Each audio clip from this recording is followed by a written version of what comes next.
everyone, and it is time for my monthly wrap-up for the month of June. I didn't really get my normal reading numbers in the month of June just because I was participating in a 3-day Shakespeare acting class intensive sort of thing for the whole month, and while I learned a lot, it was also, intensive. I had like zero focus to really sit and read. All I wanted to do was binge watch stuff on Netflix and just be entertained. Only really finished 2 books in the month of June, but I feel free to talk about those. And I also wanted to talk about the books that I want to use to catch up with on my to be read for the month of July. So let's just go with it. The first book that I completed in the month of June was Fairest by Gail Carson Levine, and I have lost the dust jacket, so I'm just going to post a picture. Fairest is a spin on the Snow White fairy tale, and Fairest takes place in a country where singing is really important. Everybody sings, they really communicate stories through songs, and this character named Aza, who is sort of our Snow White character in this story, is not particularly wealthy. She lives in an inn, and she is actually not beautiful at all the way most Snow White stories depict that sort of type of character. She is actually rather unattractive, but she does have this beautiful singing voice, and she discovers she has this really cool ability where she can throw her voice and also mimic people's voice while throwing it. Through her parents owning this inn and her meeting different kinds of people, she gets this opportunity to go to the king of their country's wedding. After the wedding, she discovers that the king's new queen has no ability to sing at all. The new queen decides, hey, I'm going to manipulate this girl that has this gift and make her be my voice.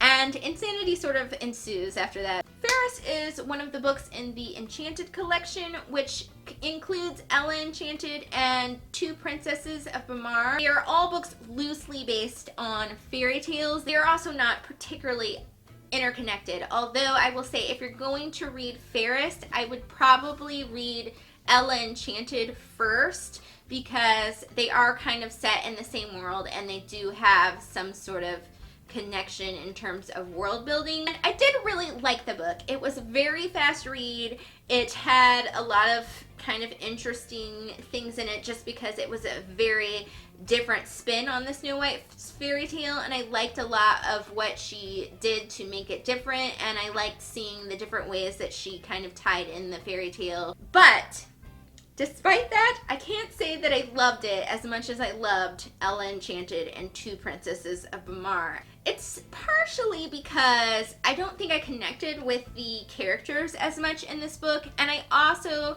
don't think I connected with the main relationship between Aza and the prince the way I connected with the main relationships in her other books. Also with this book, I felt like it was almost something that would be better as a movie because it does include a lot of songs and singing, and because you can't actually hear the songs, it does make the culture of the city not really come across.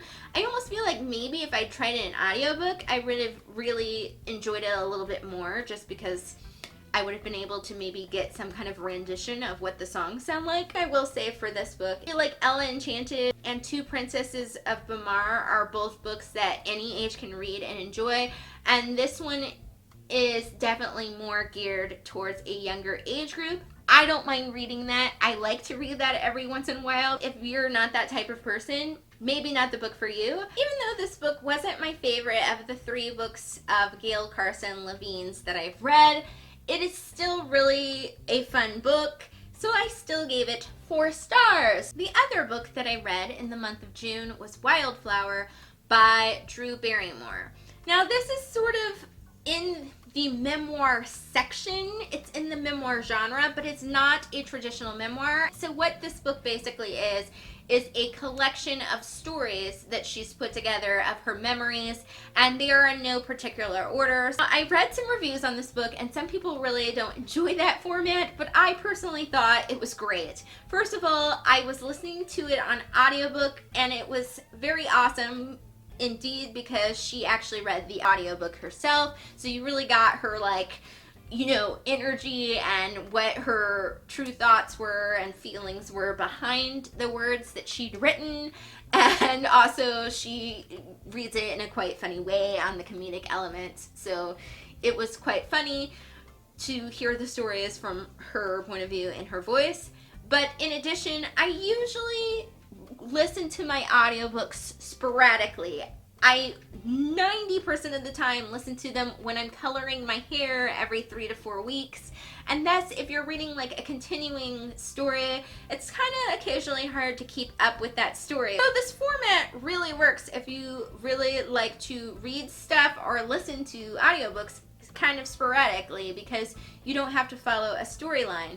And I also thought it was just kind of nice that it was different than your normal memoir. I will say though that the reading of this book was kind of odd, because it took me a really long time to finish it because I didn't listen to it all the time. And I started the book way back in February when Drew Barrymore was still married. And by the time that I'd finished it, she was divorced.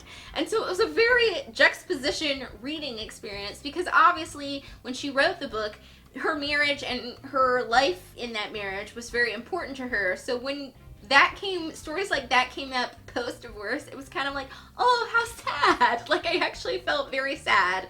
But that didn't really inform my enjoyment of the book. I still enjoyed those sections of the book, and I think it just kind of shows the interesting thing about your life can change. It was a really excellent book. I wouldn't mind actually buying this book and owning it in hard copy and reading it. I thought it was very enjoyable, and I gave it 4 stars just because it is nonfiction, and nonfiction isn't like woohoo, like something that I read all the time. Of all my nonfiction reads, it's definitely high up in the nonfiction reading ratings. So yeah. Obviously, I have a lot of to be read to catch up on in the month of July. So in addition to my current reads, which are Anne of Avonlea and The Clockwork Angel, I am going to try to complete my audiobook version of the book A Long Way Down.